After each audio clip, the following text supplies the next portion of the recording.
Sinasabi nilang ang pag-ibig ay parang isang magnanakaw sa gabi. Dumarating ng walang pasabi, walang pasintabi, at madalas walang pakundangan. Ngunit kung minsan ang pag-ibig ay hindi naman talaga magnanakaw. Isa lang itong sutil na komedyante. Darating ito sa sandaling dugyot ka, amoy araw, at may uling pa sa muka. Saka itatabi ang puso mo sa isang nilalang na amoy mamahaling pabango at mukhang hindi man lang pinagpapawisan sa ilalim ng tirik na araw.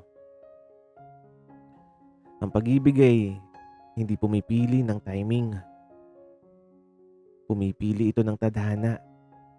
At sa pagkakataong ito, ang tadhana ay may kakaibang trip. Kung seryosong usapan, huwag niyo akong tatawanan.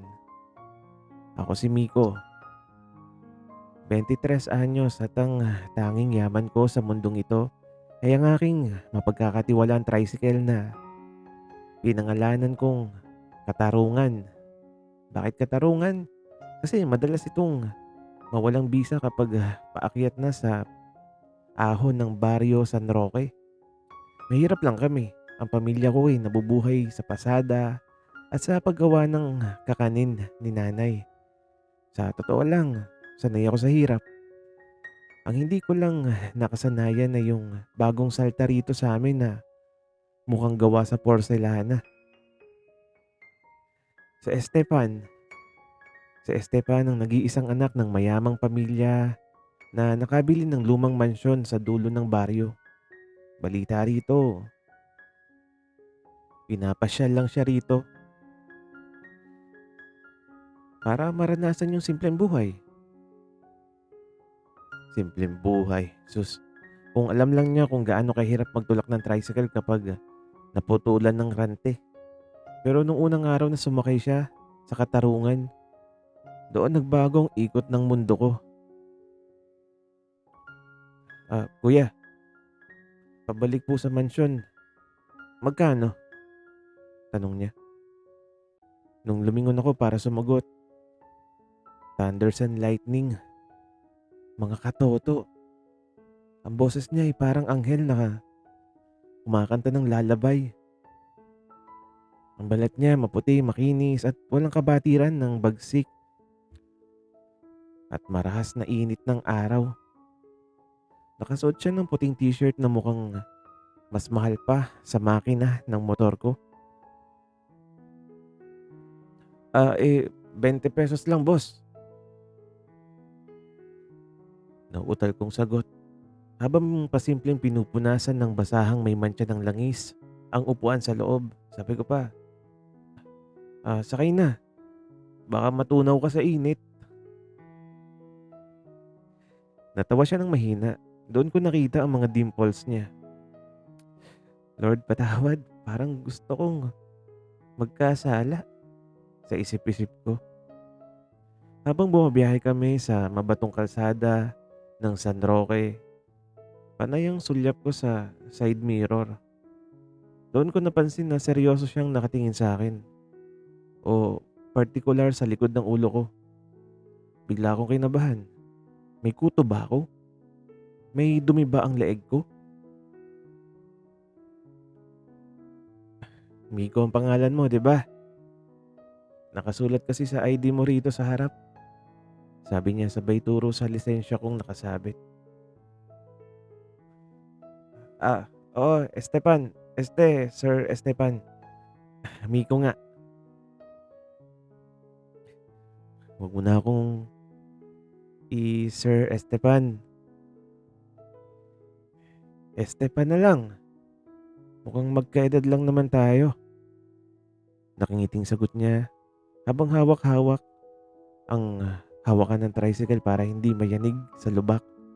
Sabi pa niya, saka ang bilis mong magpatakbo parang hinahabol tayo ng tadhana. Munti ko nang maibangga si Katarungan sa puno ng saging. Tadhana raw, oh. Biro mo yun? Ang isang tulad niyang de aircon ng buhay, nakikipagbuluhan sa isang driver na ang tanging aircon ay ang hangin ng probinsya na may kasamang usok ng sinunog na dahon.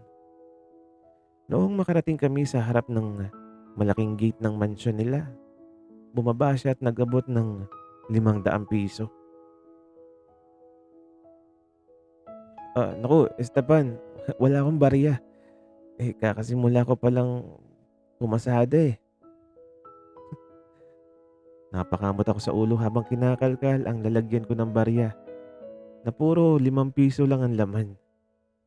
Lumapit siya sa akin, sobrang lapit, na naamoy ko na yung bango niya, amoy peppermint na may halong mamahaling sabon, at kinuha niya yung kamay ko.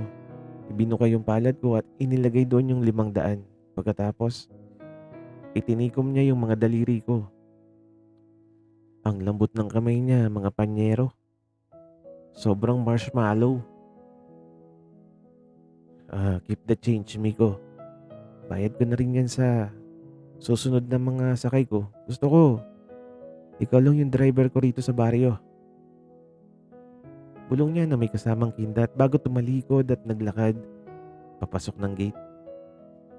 Naiwan ako nakatunganga sa ibabaw ng aking motor. Hawak ang 500. At ang puso kong parang makina ng tricycle na kulang sa langis.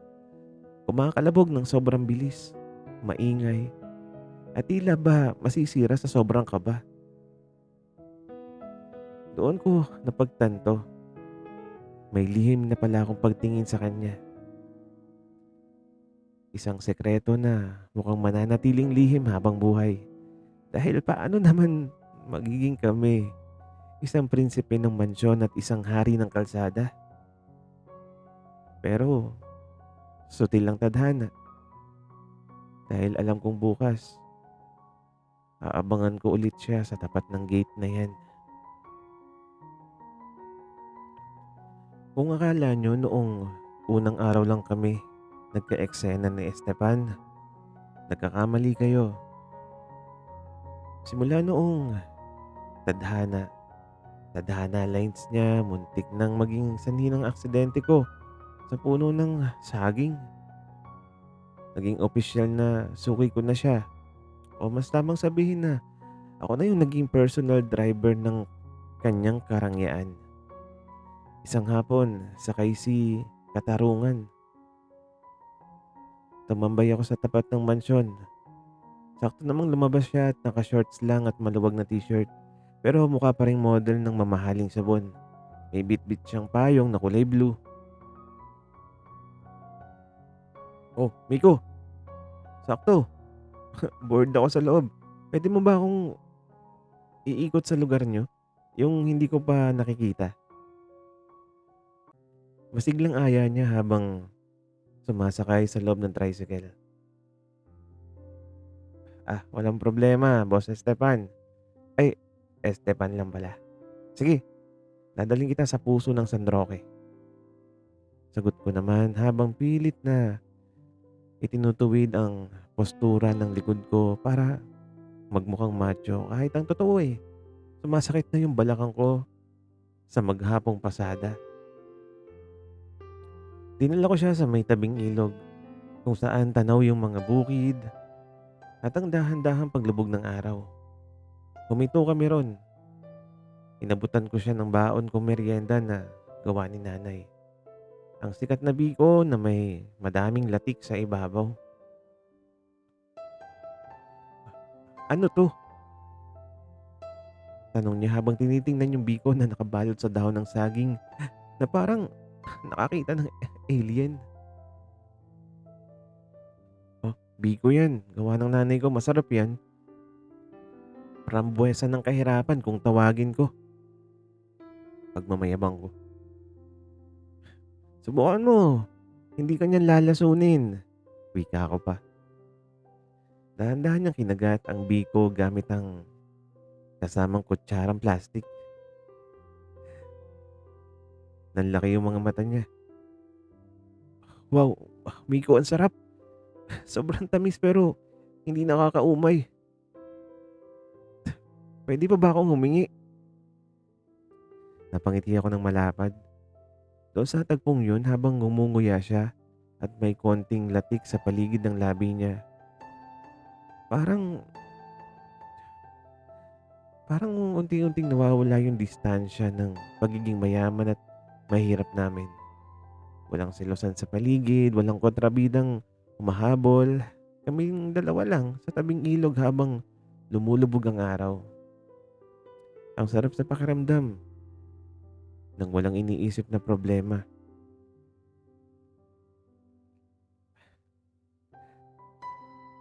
Alam mo, Miko, sa Maynila, puro plastic yung mga tao. Lahat may kailangan sa akin dahil sa pera ng pamilya ko. Pero dito, kasama mo, pakiramdam ko napakatotoo ng lahat. Pakiramdam ko ligtas ako. Biglang seryosong sabi niya habang nakatingin sa ilog. Kinabahan ang puso ko.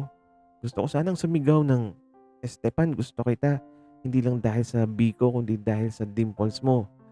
Pero pinigilan ko yung sarili ko. Isang malakit na secret confession muna ang nakatago sa dibdib ko.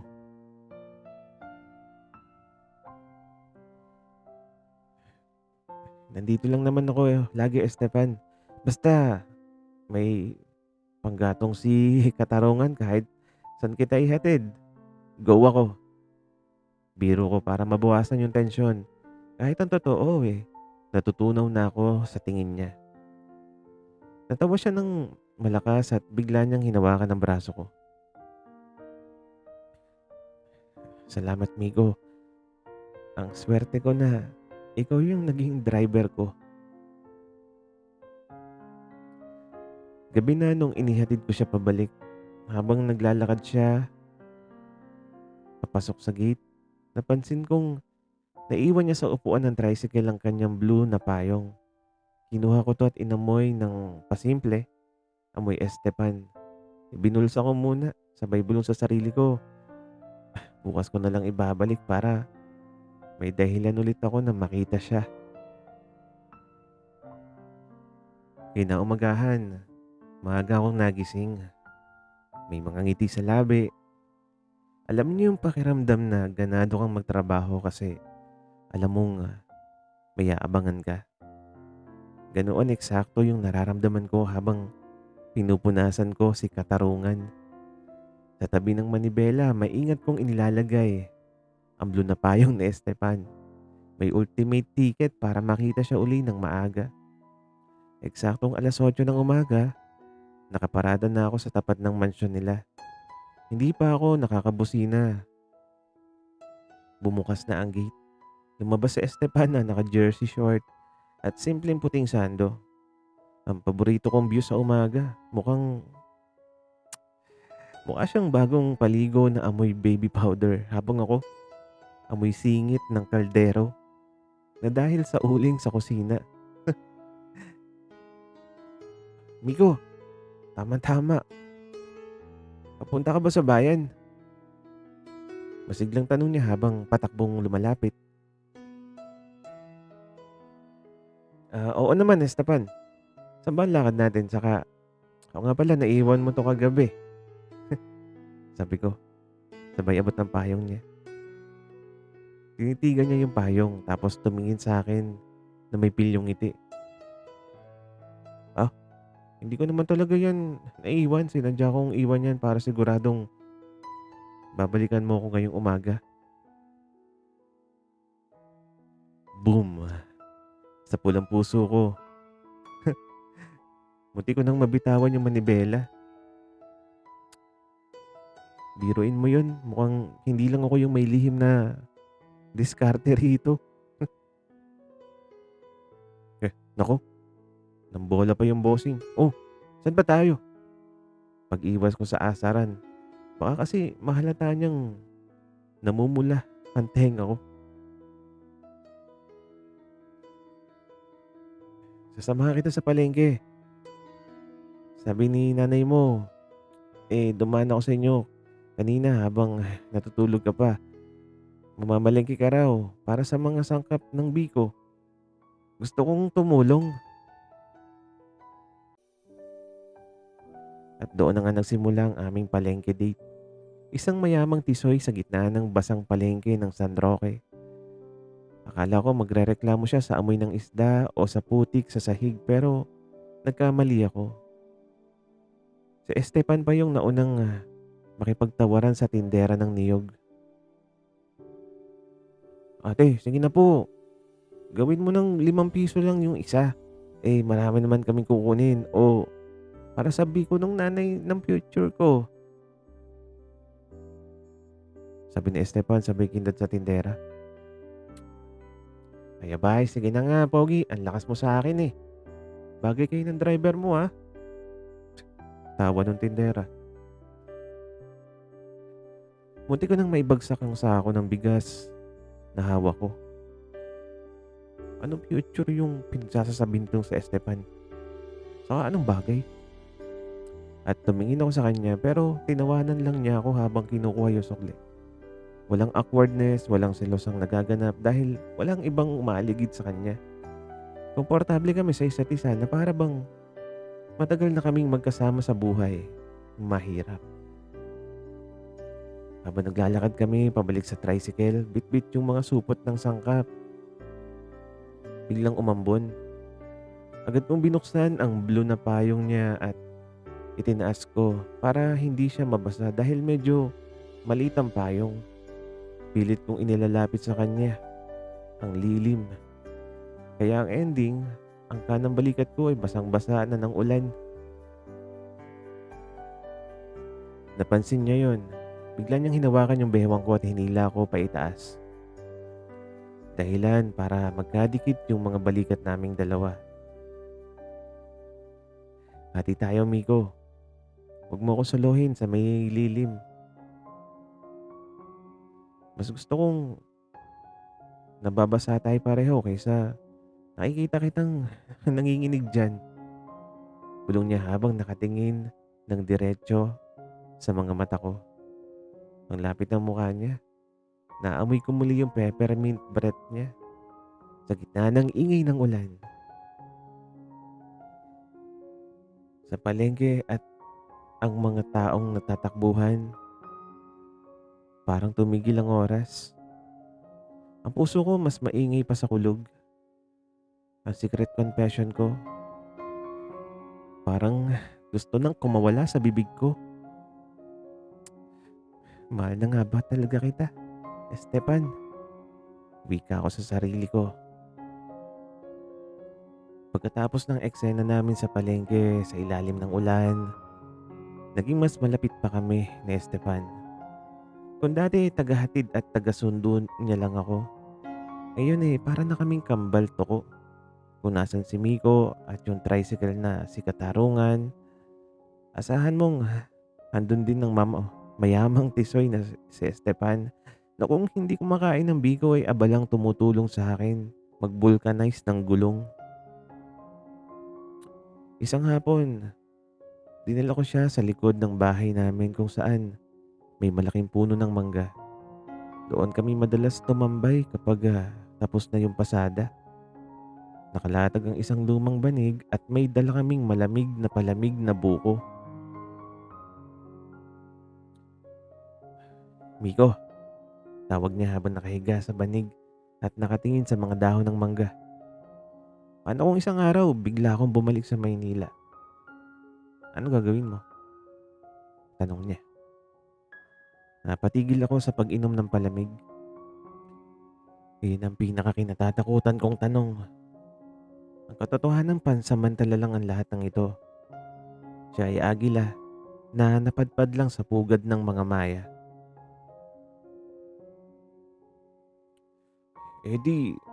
Ano pa nga ba? Babalik sa normal yung buhay ko. Pamasada dito, gawa ng biko doon. Pero siguro si Katarungan, hihina na yung hata kasi wala na yung swerteng suki ko. Wika ko, pabiro. Kahit ang totoo parang pinipiga ang puso ko. Umupo si Esteban at tumarap sa akin. Seryoso yung mukha niya. Walang bahid ng pagbibiro na madalas niyang gawin. Pero ako, Miko, Sa tingin mo ba magiging normal yung buhay ko pagbalik ko doon? Tanong niya. Dahan-dahang inabot yung kamay ko na nakapatong sa banig. Sabi pa niya, paano ko babalik sa mundong puro plastic kung naiwan dito sa San Roque yung nag-iisang taong nagpapatibok ng puso ko ng ganito? Parang huminto yung pag-ikot ng mundo. Ang hangin sa ilalim ng puno ng mangga ay biglang naging napakatahimik. Stefan, anong ibig mo sabihin? Nautal kong tanong. Ang lakas ng kabog ng dibdib ko. Mas maingay pa sa sirang muffler ng motor. Migo, hindi mo ba talaga napapansin? Ngumiti siya ng bahagya pero may konting lungkot sa mga mata niya. Hindi ako pumupunta rito dahil lang bored ako sa mansyon. Pumupunta ako rito kasi gusto kitang makasama. Gusto ko yung tawa mo, yung pagiging totoo mo. Gusto kitang Miko. Higit pa sa isang driver, higit pa sa isang kaibigan. Boom. Ang aking secret confession na matagal ko nang tinatago sa kaibuturan ng aking puso. Naunahan na naman niya. Gusto kong umiyak at na tumatawa. Paano yung isang mayamang tulad niya? Ang unang aamin sa isang katulad kong dukha. Walang selosan, walang ibang tao, kaming dalawa lang sa ilalim ng puno ng mangga. Nagtatapatan ng tunay na nararamdaman. Humarap ako sa kanya at hinawakan ko rin ang kamay niya gamit ang dalawa kong kamay. Esteban, akala mo ba ikaw lang? Araw-araw kaya akong nagdarasal na sana wag munang matapos yung bakasyon mo rito. May gusto rin kita eh. Kaya lang natatakot ako kasi baka pagising ko, panaginip na lang pala ang lahat ng ito.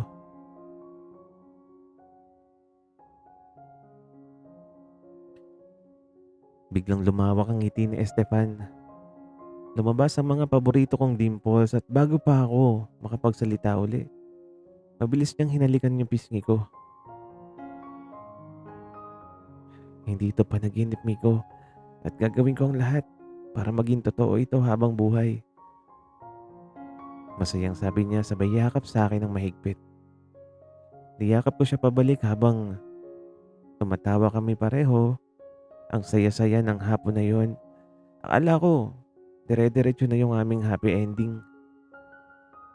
Ngunit hindi ko alam.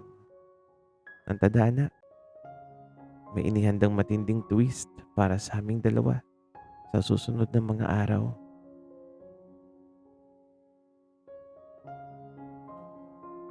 Sinasabi nga nila, kapag masyado ka raw masaya, maghanda ka na dahil baka biglang bumawi ang tadhana. Matapos ang pag-amin namin sa ilalim ng puno ng mangga, pakiramdam ko ako na yung pinakamalayang lalaki sa buong San Roque.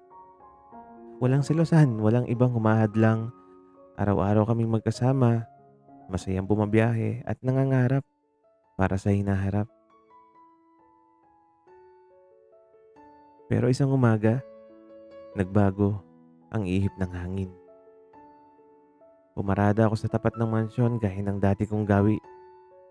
Bitbit ko pa yung isang lalagyan ng mainit-init na biko na espesyal na ginawa ni nanay para kay Esteban. Pero paghinto ko, laking gulat ko nang makitang nakabukas ng malawak ang malaking gate. May dalawang itim na mamahaling kotse sa loob at abala ang mga tauhan sa pagbubuhat ng mga malalaking maleta. Kinabahan agad ako. Agad akong bumaba kay katarungan. Tumakbo, papasok. At doon nakita ko si Esteban. Nakabihis siya ng formal na kasuotan.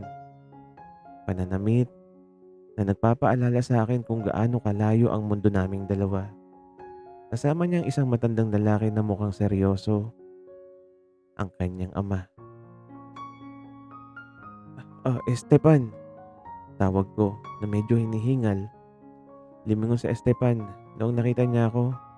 Nakita ko yung pamumula ng mga mata niya. Umiiyak siya. Miko, lumapit siya sa akin pero bago pa siya makalapit ng lubusan, humarang ang ama niya. Salamat sa pagiging driver ng anak ko rito sa probinsya. Malamig na sabi ng ama niya. Sabay abot sa akin ng isang makapal na sobre.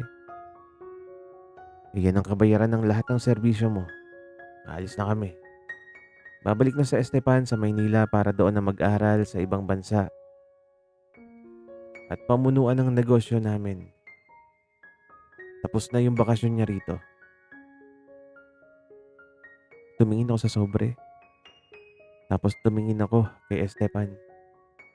Hindi ko kailangan ng pera. Ang kailangan ko yung taong nagpatibok ng puso ko. Pero nakita ko yung pag-iling ng bahagya ni Estepan na parang sinasabing, huwag ka nang lumaban ngayon, Miko. Pakiusap.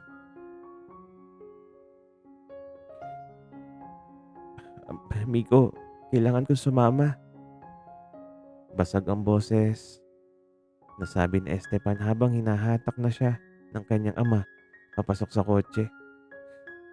Patawad. Hindi ko gusto mangyari ito pero tandaan mo. Tandaan mo yung sinabi ko sa ilalim na puno ng mangga.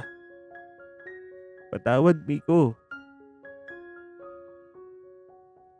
Sumakay na siya sa kotse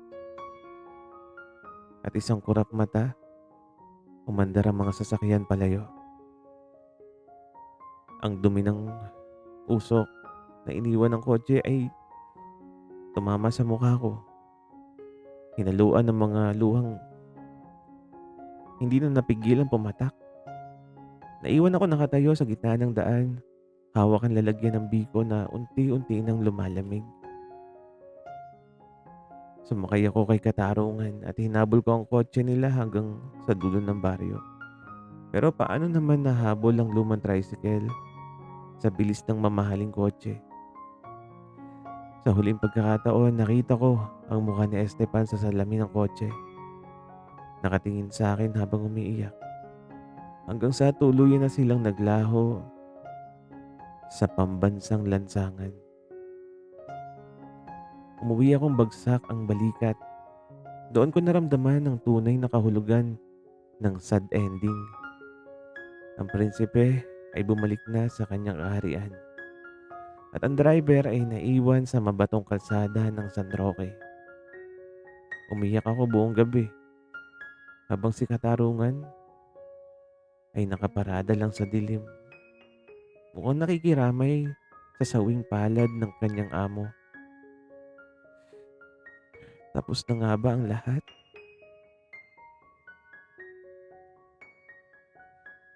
Isang taon na ang lumipas. Isang taon na walang Estepan na sumasakay sa loob ng aking tricycle. Isang taon na walang dimples na nagpapasaya sa bawat umaga ko.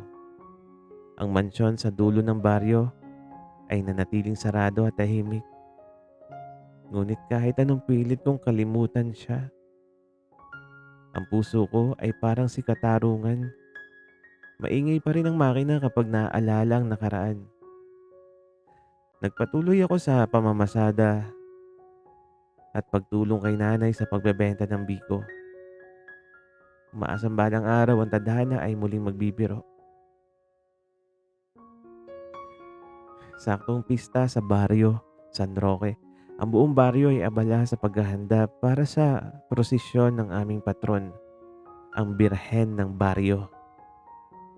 Tradisyon na rito na lahat ng tricycle driver ay mag-aayos ng kanilang mga motor para lumahok sa parada. Binigyan ko rin ng bagong pintura si Katarungan, kulay blue, katulad ng kulay ng naiwang payong na Estepan. Gabi na at nagsimula ng prosesyon. Maliwanag ang mga kandila at dahan-dahang umuusad ang karosa ng Birhen. Nakapila kaming mga driver sa likod, bumubusina bilang paggalang. Habang dumadaan ang prosesyon sa tapat ng lumang mansyon, biglang pumalya ang makina ni Katarungan. Umubo ito ng malakas. nagbuga ng makapal na usok at tuluyang namatay. Naku naman, katarungan. Ngayon mo pa talaga naisipang mag-inarte. Bulong ko habang kinakamot ang ulo ko at pilit na tinatadyakan ang Kickstarter. Sa gitna ng usok ng tambutso at ng ingay ng mga tao, may isang boses na biglang narinig ko mula sa aking likuran. Mukhang kailangan mo ng tulong ng suki mo, Driver Miko. Napatigil ako. Ang tibok na puso ko ay biglang bumilis. Mas mabilis pa sa takbo ng kahit anong mamahaling kotse. Dahan-dahan akong lumingon. Sa likod ng mausok na tambutso, nakatayo ang isang lalaking nakaputing t-shirt. May bitbit na blue na payong at may dalawang malalim na dimples sa kanyang mga pisngi.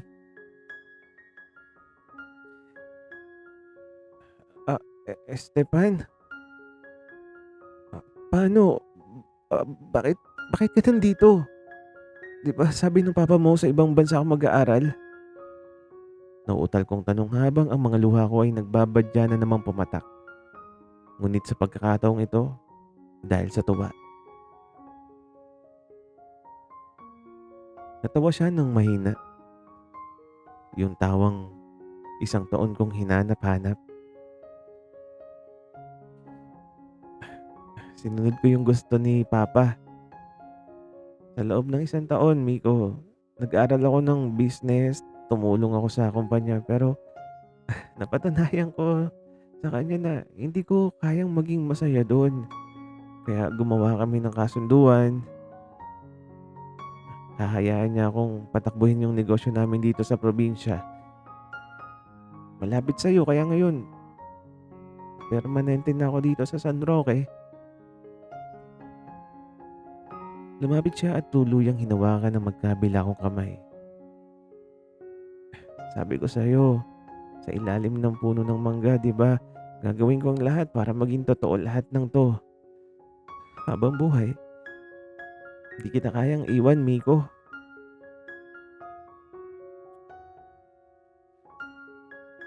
Akala ko sad ending. Sabi ko habang pinupunasan yung luha ko gamit yung braso ko. Sutil talaga yung tadhana, Miko. Minsan, kailangan mo muna tayong saktan para mas lalo nating mapahalagahan yung saya. Oh, ano, pwede mo na ba akong ihatid? Pabalik sa mansyon? Namiss ko yung biko ni nanay at namiss ko yung driver ko. Wika niya. Mabilis kong tinadyakan yung Kickstarter ni Katarungan at sa isang hirit lang muling nabuhay ang makina na parang nakikigalak sa aming muling pagkikita. Sumakay si Esteban sa loob at habang dahan-dahan kaming umaandar palayo sa prosesyon ng birhen ng baryo, alam kong ito na yung simula ng aming tunay at walang katapusang happy ending. Walang silasan, walang distansya, kundi purong pag-ibig sa gitna ng simpleng buhay. Sa huli, ang pag-ibig ay parang isang lumang tricycle sa mabatong kalsada ng buhay. Maingay, mauusok, madalas matatag, at kung minsan ay bigla na lang titirik sa gitna ng daan kung kailan madilim ang gabi. Ngunit hanggat may tapat na kamay na handang humawak sa manibela at may pusong handang magtulak sa oras ng pagkasira, ang bawat lubak ay nagiging bahagi na lamang ng isang magandang alaala.